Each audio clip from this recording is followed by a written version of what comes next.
the capital city markets in particular are seeing this ongoing pressure in rents. Throughout the pandemic, there's been various supply and demand pressures driving rental increases, but at the moment it's very much concentrated in the areas that migrants would largely go to when they first get here. So that is largely areas of Melbourne as well as high-density markets of Sydney. And that's where we've seen the most acceleration, 19.3% lift across the Sydney unit market in particular over the past 12 months.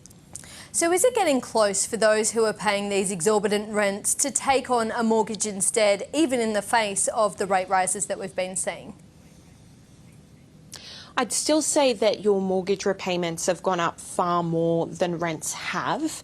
The problem is that for some renters, they kind of get stuck there because they don't have the capability to save up a home deposit, particularly as the price of other goods and services is rising.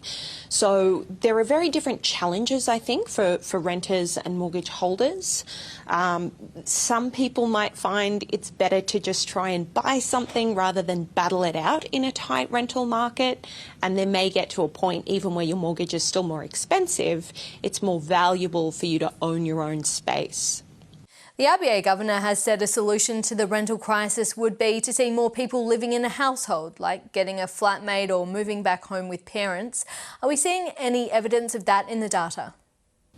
Across the capital cities, not so much. The RBA has put out data on average people per household, which shows that in capital cities that's still well below pre-pandemic levels at about 2.5 people per household. We've started to see this normalise a bit more in regional Australia, and I think that could be part of why we're starting to see rents slow down there as well.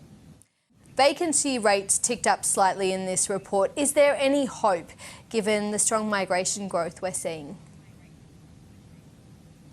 I think the biggest hope that we can give for renters at the moment is that the pace of increase in values is starting to slow. Vacancies are ticking up a little bit, but I don't think we're going to see a substantial change in rental market conditions across the capital cities until interest rates steady or even start to come down, because that's going to drive more investment in the property market and provide more rental properties.